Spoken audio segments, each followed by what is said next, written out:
Welcome to the Landscaping Podcast. My name is Joel Barnett and I'm your host. And in today's episode, I'm talking with Gareth Wilson from GK Wilson. So, Gareth has been a landscaper and also is now a business consultant, the paving expert, and along with Alan Sargent, is doing up a new website where he's going to be teaching everything paving and landscaping, and also going to have a YouTube channel for it and podcast and all sorts of things. We're teaching people about the right way to go about things with paving and landscaping. He's also an author and columnist and judge of landscaping. So he's a big name over in the UK. And I couldn't have loved talking to him anymore. Just it was one of those times where I'm talking to him a guest, and I just wanted to go on for hours. But appreciate that not everyone's got time just to be sitting around chatting about landscaping. But I absolutely loved having a chat to him, and especially talking to him about the show gardens experience that he's got. Because I think he's built about 30 show gardens over the years, starting off with Tratton Park, the first garden that he did in a 6x4 garden. I think he might have won a silver gilt for that one. And then he got the bug, so went back again the next year and won gold and best in show. And then he's gone up and been to Hampton Court and Chatsworth and also Chelsea. And in those 30 show gardens, he's won 11 gold. So got a lot of experience and success in his time. So we talk a fair bit about that and the importance of especially the relationship between the designer and landscaper. And he developed that relationship, which was so successful with Paul Harvey Brooks as well. So he talks about how valuable that was too. So yeah, a lot of great things to talk about with Gareth in this. So hopefully you enjoy this chat with Gareth Wilson. Well, Gareth, thank you so much for joining us on the Landscaping Podcast. My first question for you is, how did you start in the industry? How did I start in the industry? Well, you'll probably like this one, being an Aussie. So I maintained gardens, neighbours' gardens, from being a kid. And I didn't really know what I wanted to do when I left school. So I stayed on for another year. And my dad came home from work one day and he said, I've got a brilliant idea. And I'm watching one of my favourite women on TV, Kylie Minogue in Neighbours. And my dad's like, and I'm just basically thinking, Dad, just, do one while I'm watching Kylie Minogue and Neighbours. And he said, why don't you start your own business in landscaping and garden maintenance? I just went, yeah, no problem like that. And this is honestly true, this as well. And I'm just focusing on watching Neighbours. Anyway, the next thing, he's got me all this information, and I start up what they call on an enterprise allowance scheme, which was a government scheme back in the 1989, long time ago. So I was 17, nearly 18 as I remember, and basically the government gave you 40 quid a week just to help you start your business up, and they gave you quite a bit of support. And basically that's how my business started. My dad got me an accountant who was one of his friends who he played squash with, and then it sort of rolled on. And that's what the early 90s came. We went through a bit of a recession, well, a lot of a recession really, and I didn't really have a lot of work for probably about, I don't know, a good couple of months at least. And that made me think, this isn't as easy as what I thought it was. Coming out of the 80s when everybody had a bit of money, I thought this isn't as easy as I thought. So I thought, I was only young, and I didn't understand business at all. And I thought I'm going to have to now knuckle down. So then I built my garden round and I built my landscaping round. And by about the mid-90s, my sort of landscaping had stagnated a little bit, but my garden maintenance round had just got banged through the roof. It was absolutely, I was stacked out with it. I couldn't keep up with it. So I was only doing very little bits of landscaping. And then by 2000, we mentioned the rain earlier, didn't we? We had a really bad winter where it just rained, and I wasn't getting any of it over the winter gardening jobs done because you just couldn't get that on the gardens if it was that wet. So that's when I thought, I need to leave that alone now, stop building the garden maintenance, and I need to go into the landscaping. And that's basically, and then the landscaping just went boom. Well, that came along with all the flower shows and things like that I started doing. That's when they really went through. Did you have many employees? When did you put your first employee on? So my first employee came along around about, let me have a quick think, about the late 90s. And like I said, my daughter, who actually got married on Friday, she was born in 2000. And I thought, you know what, I've got, responsibilities now, so I've got to make some change. So I made some change, and like I said, the landscaping built. So I had somebody then run my garden round, and I concentrated on the landscaping. So I then got somebody to help me with the landscaping because that became really busy. Then I had two, then I had three, then I had four, then I had five, six. And I had as many as 12 at one point. But over in the UK, it's not easy to get good landscapers at all. They're not registered like they are over in Australia. So I reined it back in a little bit. But then come around, and we were doing some nice jobs up until about 2012. Just small, nice jobs. We had the credit crunch in 2008, but we kept busy all the way through that because we basically kept it small. Lots of little small jobs, and people were looking for small jobs, small patios, small decks, things like that. So we did well there because we kept it small. We weren't going like the big jobs. And then in 2011, I went to Tatton Park Flower Show, RHS Tatton Park Flower Show, with my friend Joanne. And we looked at some of like the show gardens there, and it was like, oh my God, blew me away. And my friend Joanne said to me, she says, why don't you build one of these gardens? And I was like, no, can't do that. So we'll build one of the small ones rather than one of the big ones. So we built one of the small ones, and we got a silver gill. We just missed out on gold, and we got best in category. And then it just spiraled from there a few years later. Yeah, it went mental. And then we were building gardens at $250,000 and all sorts of things, So did you design that first one as well? Our first garden was, I brought somebody in to design it because I'm not really a designer myself. I've got the ideas, can't get them on paper, but I'm not a proper designer. So we brought in Charlie, and Charlie worked with us on that.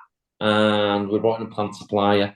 And we got, like I said, we got Silver Gilt and Bessie Show. And that garden was 6 meters by 4 meters. And it seemed like at the time the biggest garden in the world. Not the year after that, I thought, well, you know what?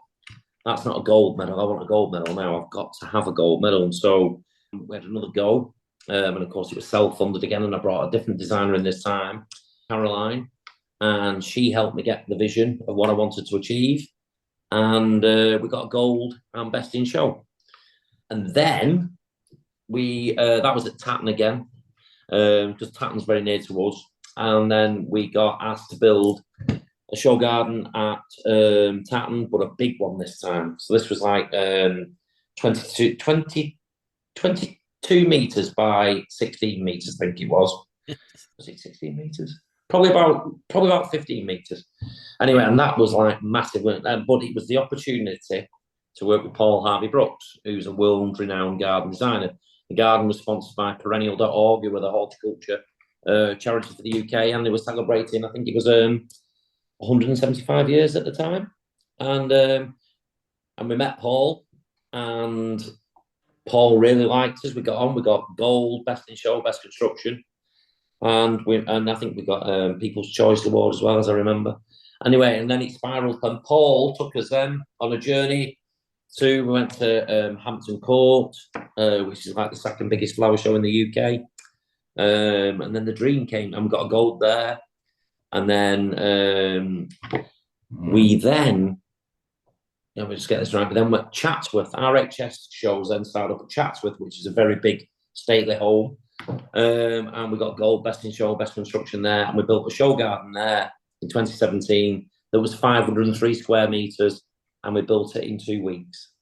Planted it, 4,000 plants, 503 square meters. So we've gone from a 6x4, 24 square meters, which we thought was enormous. We were like head in our hands, to like the second biggest show garden in RHS history. We built that, and it was massive. People would come along and think it was 2 gardens just back to back. It was honestly, it was huge. Then after that, we went down to Hampton Court. We got another gold at Hampton Court. That was a tough one because obviously the stress of building that massive show garden at Chatsworth was immense. And like I said, because you only got limited times to build these gardens, like the back-to-back garden, the first one we built, you had like 7 days. The next garden that we built was probably about 100 square meters, and we had 10 days to build that. We had 2 weeks to build this massive garden. I mean, Paul just pushed us. We had a huge team on it. And to be honest with you, with the big garden at Chats, I still look back and I think I have no idea how we got that done. It was a massive ask. And then, we went down to Hampton Court. We got another gold there. And then we got the big call to Chelsea, which is like, obviously, you've had lots of guys from Australia come and build at Chelsea. And it's like, I was always told that it's like Hampton Court, but on steroids, Chelsea. And there's nowhere like it. It's very small, Chelsea. Have you ever been to Chelsea? Nah, it's a dream of mine to get there, though. Yeah, well, you'll have to come and help us. We've got a few gardens next year, possibly. Right. Gotta be okay. But more than welcome to come and help. And I mean, it's a small place. The logistics are hard because it's central London. You've got all one-way street, which doesn't sound much with all the one-way systems, but it's not like in Oz with the big wide roads. You've got really narrow roads and sat-navs taking on one-way streets, and you've got builders merchants who don't like delivering to Chelsea because it's a one-way system. And it's honestly, the logistics of Chelsea are just another job in themselves. Anyway, so we built a trade stand there for Hartley Botanic to do all the fancy greenhouses. And we got they asked me to build that. And we got a Director General's Best Trade Stand Award at Chelsea. And we got a gold at Chelsea.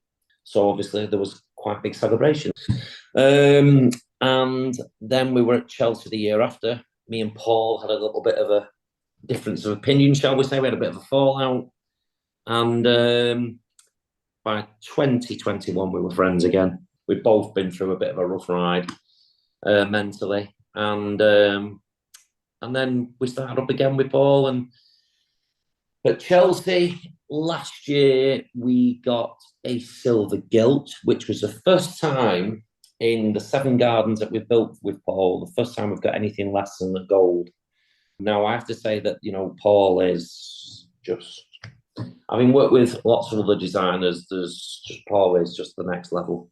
The way his thought process and everything on the show gardens. But if we go and select, for example, 12 trees, now bear in mind these trees might be anything from 12 meters to 6 meters, 5 meters. Paul knows exactly where they're going to go, how they're going to be turned. If we select 30 rocks, boulders for the garden, Paul knows exactly where each rock goes in that garden before we've even started. So he's got it all there straight away. The plants he orders, everything. His thought process is just amazing. And it shows when you work with other designers who, you forget not that we forget how good Paul is, but perhaps we took it for granted a little bit at one time, and perhaps he does as well a little bit. But it's, we're making an amazing team. That's the thing that we do. We do make an amazing team, but like his vision is awesome. Anyway, so we got our first silver gilt with him, which was like, wow, we didn't get gold. So then we went to Hampton Court straight after and got gold. Are you both disappointed with that, even though it's a great result? But I won't swear because I'm on a live podcast or it's been recorded, but devastated. Yeah, devastated. This year we, in total, I think we've won 11. Well, I've won 11 golds to date. Quite a few best in shows and best in categories, best constructions and People Choice Awards. But to be perfectly honest, you're always striving for gold. You can't win every time. Not even Mark Gregory can win every time. Do you know what I mean? Yeah. But like at Hampton Court this year, we got 2 silvers, which I was gutted by. But, as contractors, we can only do so much. You've got the brief to fill out, the planting to do and things like that. So, I mean, we got a gold at Chelsea this year as well. We worked with Sonia there, a friend of mine, on the balcony in Container Gardens. We got gold at Chelsea. So it wasn't with Paul, but we were with Sonia. And, but yeah, I mean, if you don't, it's not easy to get gold. It's incredibly bloody hard. And, Paul does tend to, no, I won't say make it look easy, but it's the way we all gel as a team, the thought processes. When you work that we all share and the vision that we share, but when you work with other designers, it's, they haven't, some of them haven't got the commitment and the drive and aren't prepared to work with you as well. And as a contractor with the, my old teams, because I'm a consultant now, I'm not a full-time landscaper anymore. So I tend to work with my old team leaders who have all got their own companies now. So we all pull back together. I mean, we're all best mates. We speak. I don't think we go more than 2 days without speaking in the last 3.5 years since I finished day-to-day landscaping and went into consultancy.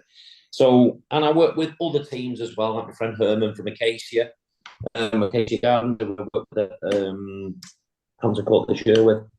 But yeah, like I say, it's all about, knowing the system, because a lot of designers, as you probably know yourself, want the moon on a stick. And when they can't have the moon on a stick, you've got to bring them back down and say, this is what we can achieve, which is the nearest to what you wanted, sort of thing. So, well, like I say, when you get a good team, it's important that, the communication is massive. And that's what we've got with Paul. Yeah, it's like there's some designers who think the contract is working for them, and there's some who work with them. So, and that's the difference. Like the pair who won all the awards at Melbourne Flower Show this year, they've been working together for 7 years as a design contractor pair, and they're both really working together perfectly, and they won like every single award that you could win. They won it this year.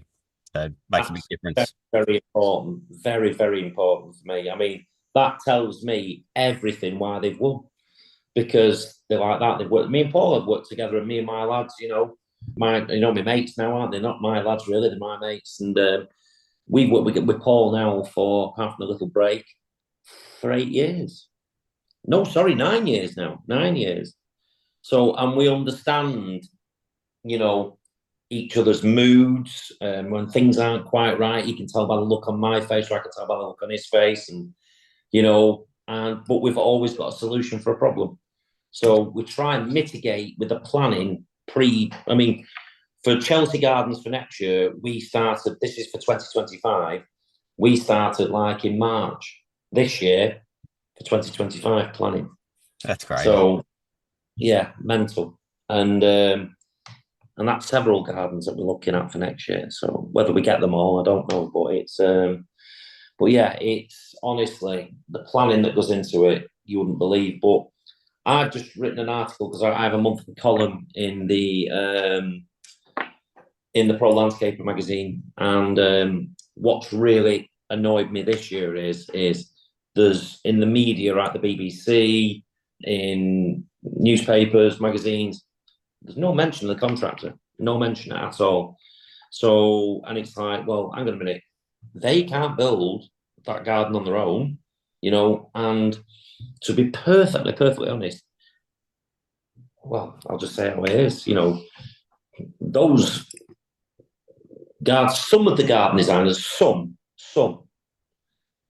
without us and our experience and our knowledge, they wouldn't have got the medal that they've got, or the gold, or whatever. Simple as. And that's count all over the years. So, it's about time we got some appreciation, because we're not just, low forms of like landscapers. We know what we're doing. We've got the experience, Yes, we're bringing their design to realization, but it's still a team effort. And as soon as it stops being a team effort and people don't work together, that's when it becomes a problem, in my book. Yeah, I completely agree. And it infuriates me when I see someone like him posting on Instagram that the designer will post a job that they've done, but not mention who built it. And I'll say, look, if you want to not mention who built it, just post the piece of paper that you designed, because that's what you've done. Exactly, yeah. That's what you've done. Yeah. I mean, like you say, a lot of designers want the moon on a stick. And, okay, we understand that you want it to look amazing. You want to please your client and everything else, but that is not achievable either with the budget that you've been given, or it just isn't achievable. So that's when we come in and we say what is achievable and what we can do, and this is what we can give. But our experience, there's not a lot of garden designers, not a lot who actually know enough about landscaping, because I mentor a lot of garden designers in hard landscaping. So they've got, because let's be honest, some landscapers are very good at bullshitting the way through things. And, if the garden designers understand, the processes and how things should be, they can't have the wool pulled over their eyes as well. So it's not just garden designers who get, it's not just contractors who get the short end of the stick. Garden designers can get the short end of the stick as well. And I also did in Pro Landscaper an article regarding how contractors should look after the designers as well, because sometimes they don't always get treated very well by the contractors. So they are a gift because they're bringing you work. And when we've had work brought to us in the past, when I was landscaping daily, we had a lady called Sue who used to bring us work, and we'd price 70, 80, 100 grand jobs. And it'd take me 20 minutes because she'd done all the work for me. You know, all I had to do was ring up such and such a body for a price on their paving. How much is your decking? Da, da, da, da. All the square meterage was there. You know, the work then it's so, and because you're getting recommended by a designer, you're likely to get the job as well. Yep. So it does cut both ways. You know, absolutely, yeah. Because there's also people who, landscape contractors who don't mention who designed the project, and they wouldn't have had the talent to be that creative to come up with those ideas that they're building. Yeah. It just is a two-way road, isn't it, really? Yeah, let's working together, like you said, is the best way. So have you done many gardens that have not won a medal at these shows? We've always won a medal to date. The worst medal we've ever got is the silver. So it goes gold, silver gilt, silver, bronze, no award. So hopefully, if we don't win a bronze ever, it'll always be a silver gilt, at least a silver. But yeah, so it's I wouldn't want to win a bronze if I can help it. But like I say, it's up to you. It's, you know what I mean. It's out of your hands sometimes. Yeah. I've said that the landscaper can, like in terms of the show gardens, they can ruin a garden, but yeah, it comes down to the design. So yeah, absolutely. Like you can make a garden bad, but you can't make it better than what the design is to a point. Exactly. And you've got the client brief. So the client brief basically is, to put it into context, is like the client brief is you're asked like 16 separate questions, from who is the garden intended for, what is your inspiration for your garden, what are your key plants, what are your key landscaping features, hard landscaping features, what have you done to make your garden sustainable, because you have a green audit at Chelsea now. You have all these different questions that you must answer. Now, it might seem very, very, very simple to answer these 16 questions, but it's actually one of, if not the hardest part of the whole process. Because if you make a mess of your brief, doesn't matter how nice your garden looks, doesn't how well you've landscaped it, doesn't matter how well you've planted it. If you haven't done your brief right, you'll get a crap medal. Simple as. Yeah, the Melbourne Flower Show brief is only 50 words you can do about your garden, so that's quite a challenge. So you get around between, I think, 20. You get between 20 and 60 words, depending which amount of. Yeah, and you've got to select those words incredibly carefully. You really, really have. It's one wrong word, and you're in bloody trouble. Have you ever considered doing a show garden internationally? Well, it's a bit of a sad story, this one, to be honest with you. In 2016, we were going to come over to Melbourne, but Paul's partner died of cancer, and we were due to go over. Is it like February time? March, April. February, yeah. Because I was like worried about, because I'm a ginger, you see. Yeah. I'm not a full-on ginger, but I'm thinking, God, how hot is it going to be? Anyway, I'd have been all right, because you're going into winter then, aren't you? It's cooler then, sort of thing. So I was like worried about how hot it would be and things like that. Anyway, Paul said, look, we're not going to go. It's that simple. We can't. If anything happens to Jan, then he'll never forgive himself. So we didn't end up going in the end, which was a shame. But yeah, I would love to do a show garden abroad. I definitely would. Yeah, I think that would have been quite a coincidence, because that was my first year designing and building my own one there that year. that you would have been there. Yeah. Yeah. Really? Yeah. Wow. Yeah, because I mean, we were looking forward to it. We had the flights booked, everything, and it was just in the end we just had to. Yeah, it rings a bell actually now that you say that. Yeah. Yeah, it was very very sad, really. But it was yeah, we were yeah, it didn't end up happening in the end. Yeah, I'm about an hour and maybe an hour and a half from Melbourne, and I think of Mhm. how hard it is doing a show garden from this far away, let alone people who do it from Yeah, the state and then people who come from overseas. It's just mind blowing how. But I suppose Chelsea is like that for you because that's a fair way away, is it? yeah, it's about 4 hours away. Yeah. Like I say, central London. So to travel like 2 miles in London can take you like 2 hours. You know, it is a different world of parking.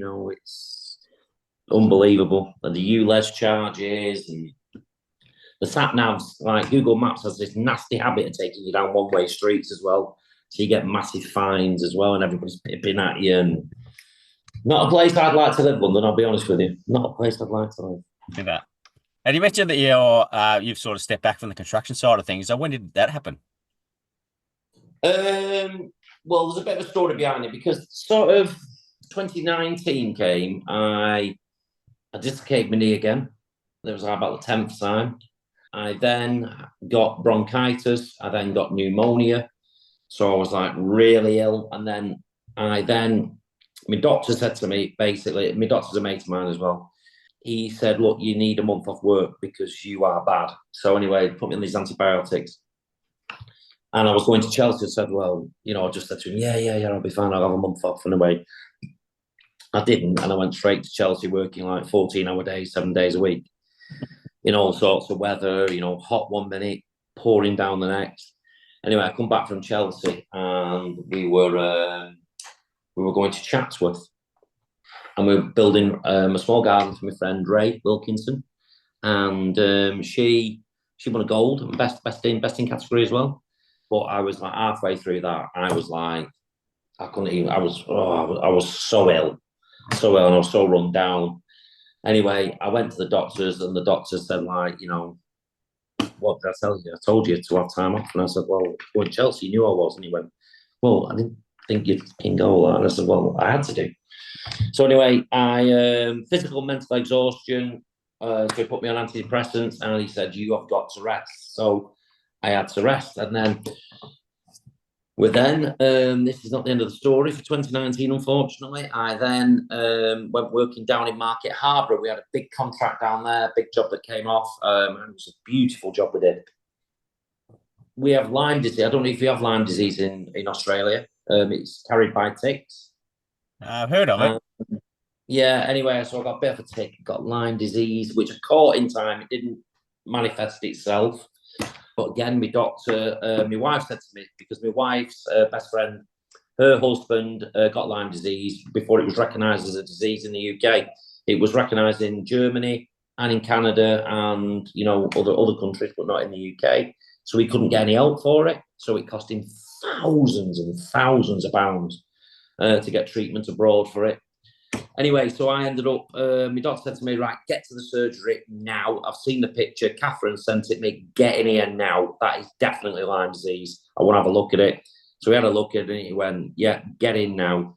And he put me on this huge tub of antibiotics for the next 6 weeks, doxycycline. So, of course, that lowers your immune system virtually on the floor. So I was on that for 6 weeks. And then I got diagnosed. I was always tired.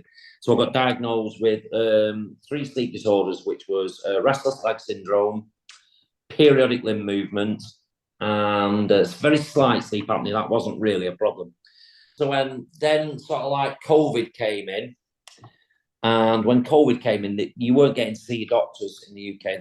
You get a phone call and that was it. So they put me on a drug called gabapentin. One of the doctors said to me, oh, you can take, I said, they're not really working, these tablets, I'm not sleeping any better. And basically he said, well, you can take up to 9 of them a day, and gabapentin, it was like, I wasn't on the moon, I was on like Mars or somewhere like that. It was like, and then because he told me to take so many, he'd made a really big mistake. They had to then, because they're addictive, they had to like wean me off them as well. So I was like, and then I had several companies close on me, folded, owing me a lot of money, and I just thought, you know what, I've had enough of this. And one morning, I was doing quotes on the edge of the bed. We were still mega busy. I was doing quotes. I was on my iPad, and I thought, you know what, that's it, I'm done. So I said to my wife, I said, I'm done. She went, oh right, are we going out now then? And I went, no, that's it, business is going. Anyway, in the end, 6 months later, the lads, Tom, Adam, and Mitchell, all bought, part of it, like machinery and all my leads and everything else. They bought all that. I had a bit of time off, and then I got asked to go and do some training at the Landscape Academy. I then became an expert witness, which is, if people don't know, is I go and basically look at, for the courts. People say we've had some work done. Solicitors will contact me, or clients will contact me, or sometimes contractors will contact me and say, do an independent report on this work that's been carried out. And that's what I do, and I get paid to do that. I then qualified as a mediator. So I basically went back to school. I then qualified as a level 3 trainer, training in landscaping. Then I became a level 3 assessor. So again, I went back to school and did that. And then he went from there. And then the British Association of Landscaping Industries asked me to judge their awards. In about 2021 as well, I started writing my regular articles in the Pro Landscaper. I won the most influential award. I think it was in 2022. So the UK's most influential, I won that. I also judged the Brett Award, which Brett Landscapes, they produce paving and civils type of things, but they have their own like installer scheme. I judged the Pro Landscaper Awards as well. I then got asked to go on to the British Standards Committee for modular paving, and I helped get the document over the line, which is coming out very soon, the BS 7533102 document, which is a paving installation document. The talks have been now going on another BSI, basically surfacing group, which is for resin-bound products. And then, we carried on doing the shows. Me and the lads all worked together doing the shows and things like that. And things just started to grow bigger and bigger and bigger. I do product reviews and things like that, really. That sounds like you're still working 14 hours a day, 7 days a week, and just doing all these other things. Well, I wasn't supposed to be, but it's sort of like panned out like that, really, hasn't it? And I was supposed to take it easy and do 3 or 4 days a week, but which I am going to aim to do. But with me and, Alan Sargent and myself, Alan's like he's like the old boss of landscaping. Do you know Alan at all? Have you heard of him? And I heard the name. Yeah, he's like 76, but he's when it comes to 14 hours a day and 7 days a week, that is Alan all over, and he never stops, that bloke, believe me. So we've been doing a lot of paving seminars up and down the country. Alan is a machine. 77 years now, actually. Alan is a machine. So Alan basically trained me to be an expert witness and things like that. Took me under his wing quite a bit. And it has been absolutely amazing with me. So, and hence that's why we started up this business now. And what we're going to do is we're going to be doing a paving website, and we're going to take paving to the next level with that website. It's going to be the go-to place. About learning how to do it?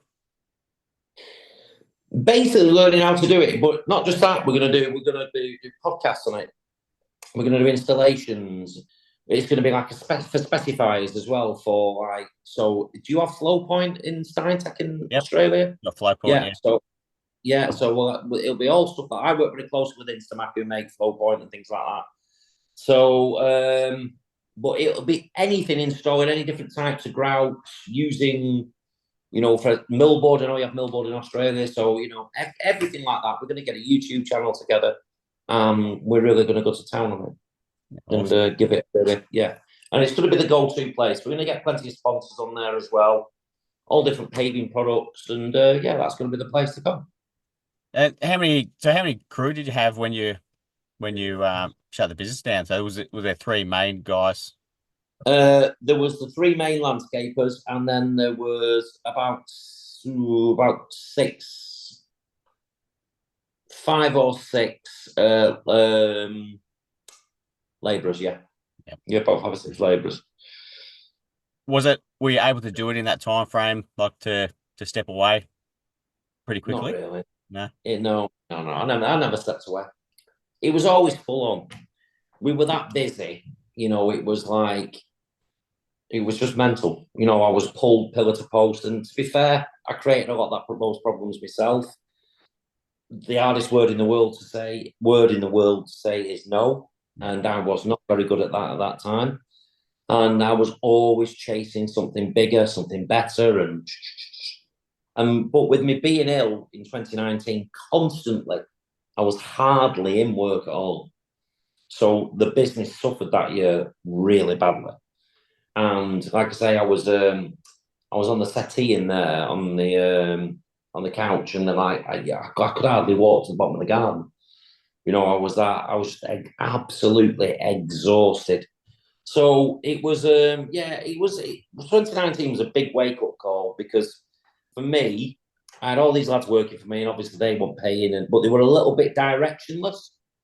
Not through one of them not trying. It was just a case of, you know, how can I say? I was hardly in work because I was absolutely exhausted, especially the second half of the year.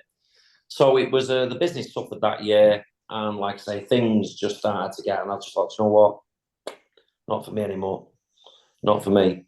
And to be honest with you, I thought that I wouldn't be doing show gardens again, and but then they're very addictive show gardens, and I showed that I've actually got the breaking strain of a Kit Kat by when somebody asked me, I just go, yeah, no problem. Don't even But think about going. Let me just have a think about that. No problem. yeah, you So very talking to the difficult. converted here because I had the garden that's behind me was the biggest show garden that I've done. That was last year. That was one of the big Mm, ones in Melbourne that I designed and built.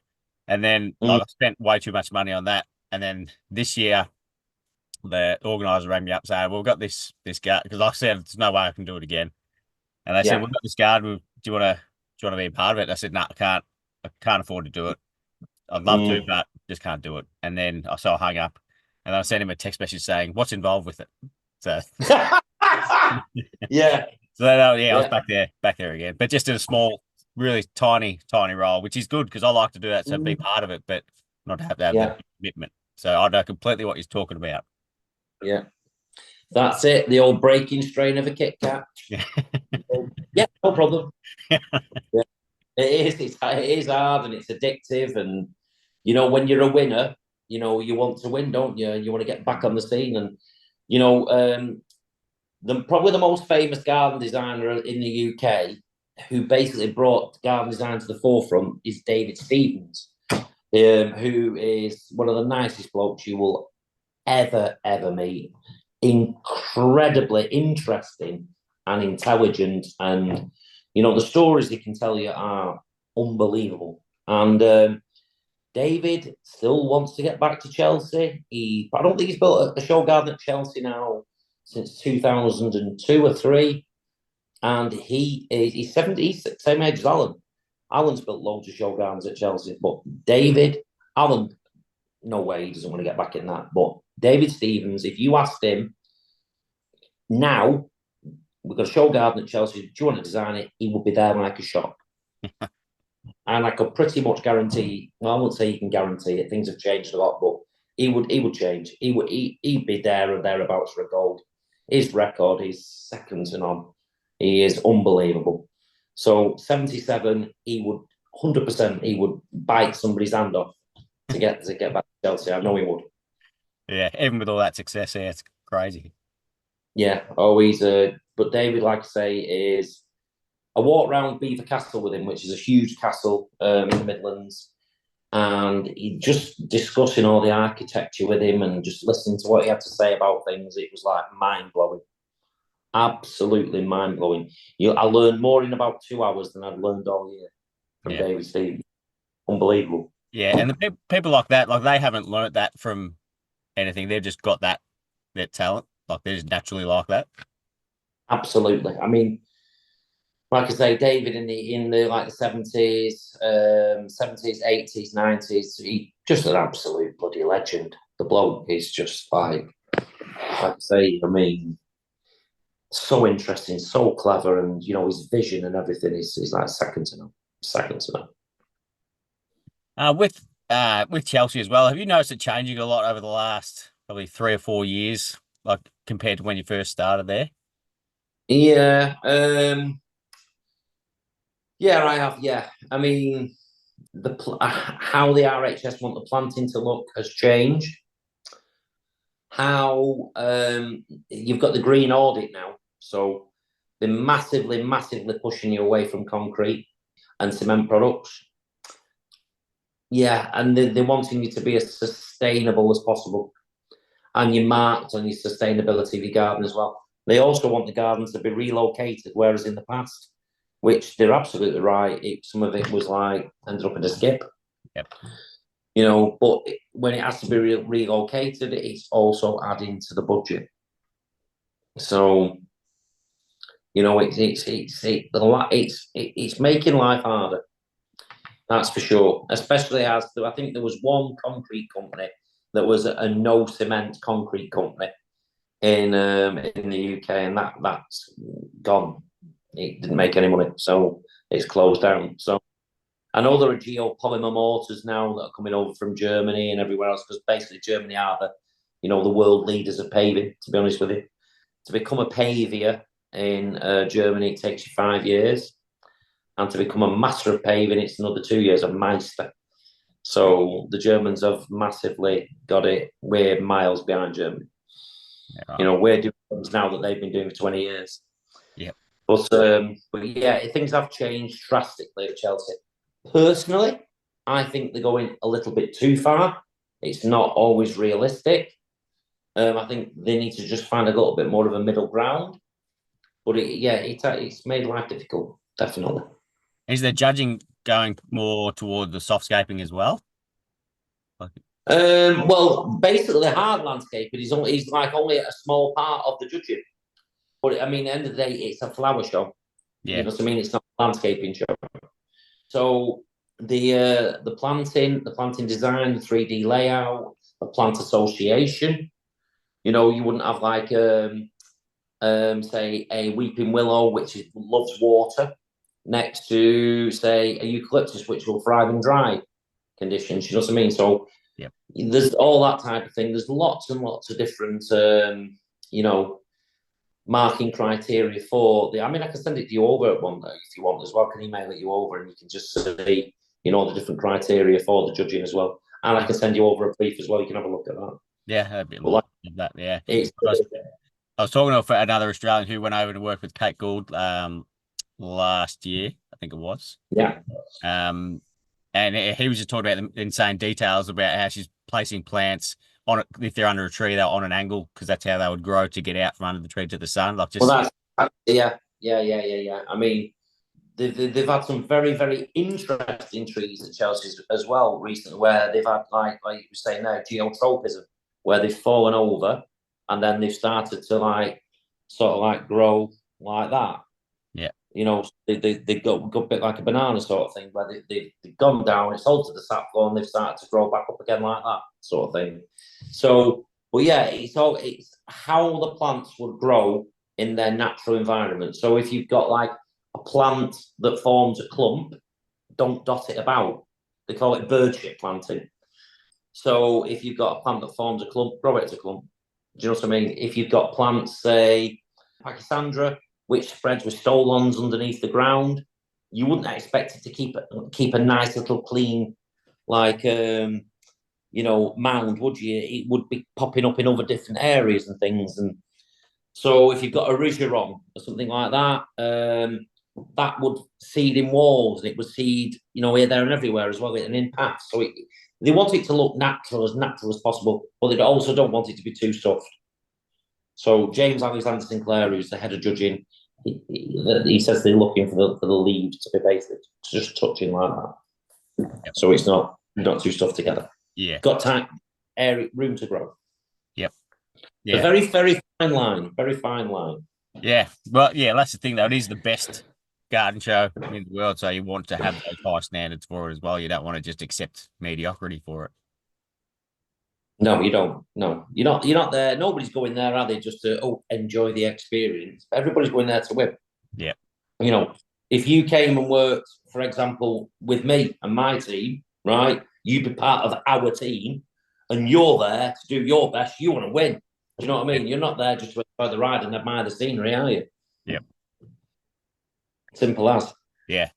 And with a lot of the stuff that I see on Instagram now that you're doing the consulting, there's some horrendous work that's getting done that you seem to discover because that's when they call you in to check Yeah, it out. So, absolutely. like, That's shock. is there a lot of it, or you're just The problem in the UK is it's low entry level. yeah, You know, to become a landscaper. Yeah, I mean, when COVID came, we had a thing called the COVID landscapers. mm, Everybody thought they can become a landscaper because landscapers were allowed to work outside. So people were losing their jobs and they were becoming landscapers, and they haven't got a clue. But some of them who think they've got a clue, they haven't got a clue neither.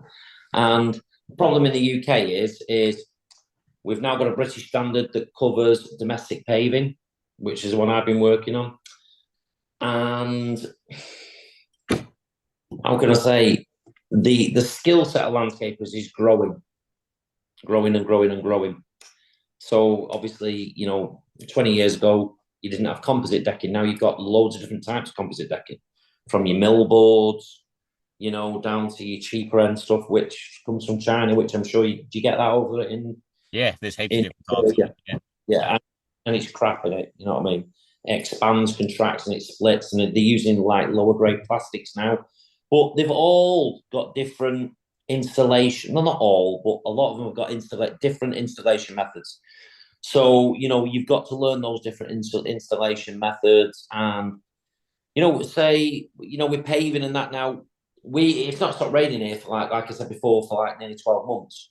So that's doing all sorts of different things to the ground. And if we hark back to this, will seem nothing to you, by the way, but in the previous hottest temperature in the UK prior to 2022 was 36 degrees.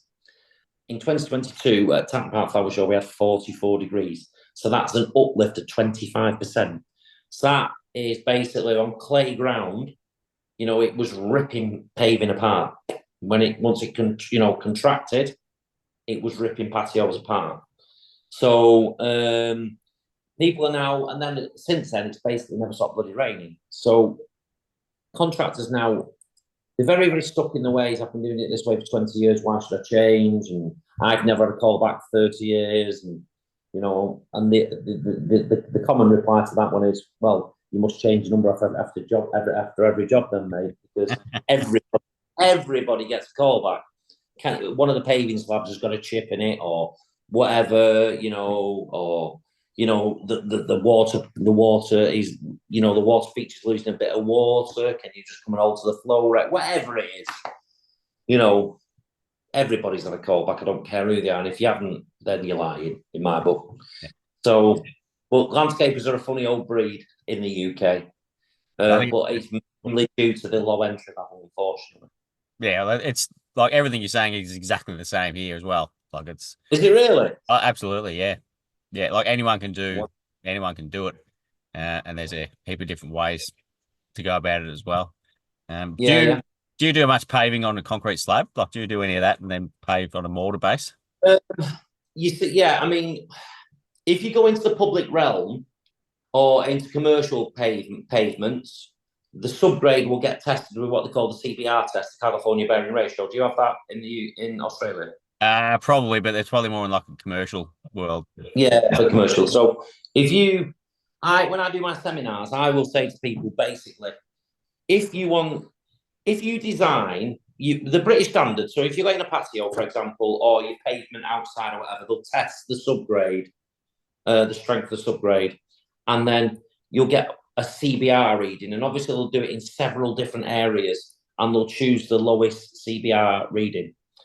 So what they'll do then is you'll go to the British standard BS 7533-101, which is a design document, and you will use the tables in BSM 533101 to design your sub base, capping layers, things like that, with your CBR reading. So, and that'll tell you how to design your sub base, the depths you'll need them at, and everything else. That's just a simple way, very simple way, quick way of putting it. So, like I say, if you design your base, sub base, and everything else, and your bedding mortars and all that carry on, I mean, they're pushing you after when you go into public realm, just to make it very simple. So you're using proprietary bedding mortars like your Steintex and your Instamax stuff, which are basically hybrid bedding mortars, which are like 2 to 3 times stronger than like your mortar, your sand and cement. And obviously your bonding mortar. You put bonding mortar on the back of your baby slabs in Australia. Yeah. So if you use like the Instamax full system and you design your sub base to BSM 533101, you've basically got a pavement there that should last 40 years plus, which is a long time, which also makes it very sustainable. Yeah. So, but like I say, with a lot of the UK stuff, there are some absolute, cowboys around, but it's not just those who haven't got a clue. It's the bigger companies who are that busy because they're good at what they do. They let in lesser landscapers or semi-skilled do jobs that they're not capable of doing. And of course, some people just don't give a shit. Yeah. They'll just turn crap out, get the money, disappear. So, but obviously when they're, I only come into jobs is like, people think that I go through some idiots do, there's always idiots everywhere. I'm sure you've got them in Australia. Yep. They'll think I just go to a phone book and go, oh, excuse me, have you had any landscaping work? Can I come and have a look at it? That's what people think. Yeah, I know that they're a bit thick over here sometimes.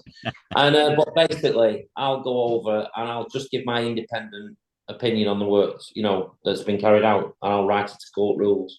But there are some absolutely shocking jobs. Shocking. Yeah. Beyond belief. And it's, some of it's minor snags, some of it's snags, some of it's just, most of the time it's just complete rip out, and it's absolutely, shit. Yeah. No other way of painting it up, is there? Yeah. And then, it's a lot of the time that, not all the time, but sometimes they're going for the cheapest person because they think they'll save money and it ends up costing them more because they've got to get it done properly after that. Well, I have to say on that one, and I'll be really, really honest with you here, the cheapest quote is now fading out. So, yes, this is what I see anyway, me personally. So, of course, contractors like to always think that, if it's a crap job, they've gone for the cheapest quote. I'm doing expert witness commissions at $500,000, 100 grand, 200 grand, 300 grand. Do you know what I mean? It's not always cheapest quotes. Yeah. And even like the lower end of the jobs, like say 10 to 30 grand, people aren't. I would probably say the cheapest quote has probably gone down to about 35% now, I would say. So there's 65% that are either going for the middle quote or the top quote.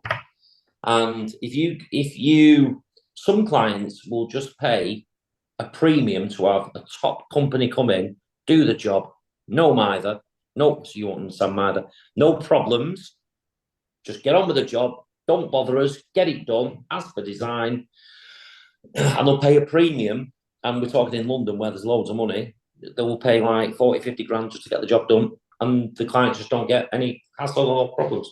Yep. Simple as. So where do you see yourself doing garden shows forever? Like, what's the future hold for you? What does the future hold for me? Well, Alan and myself, I think I mentioned it earlier. We're doing this website, which will be the go-to place for everything paving and landscaping.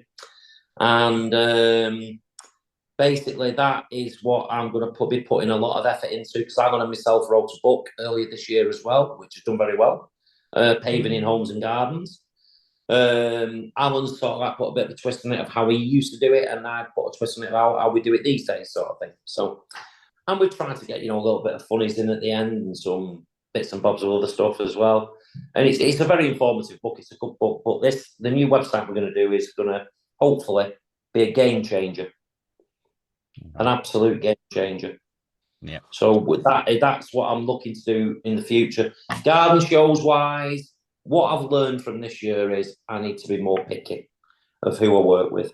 To be perfectly honest with you, Yeah. I can't go into too many details, but you know, there are people.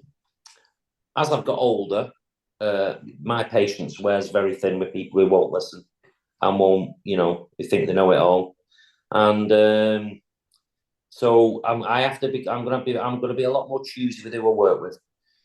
You know, because I think you know at the end of the day, you know, you're putting all this effort in, and if people aren't working with you, then what's the point? Yeah. Do you know what I mean? We've had one designer this year who knew everything, and I thought, well, you know, we'll see if you do know everything, and they didn't. Let's just say that. Then up with a silver. So, hey ho. Which isn't a Well, bad medal, but still, you know, it could have been better. well, that's what I won for this garden. So I think that's the best medal to win is silver. That's Yeah. Well, you can't win them all, and it's that simple. You know, with you know, I've won 11 gold medals today. I would love to say that out of the 30 odd gardens I've built, that they were all golds. They're not. So you know, to get gold, it's bloody hard, very very hard. You know, but when you do get gold, it is an amazing feeling. yeah. Yeah. Absolutely amazing. I'm a constructor like you as well, so I Mm. designed this one, so it's I'm pretty happy with it with silver considering I got no design training.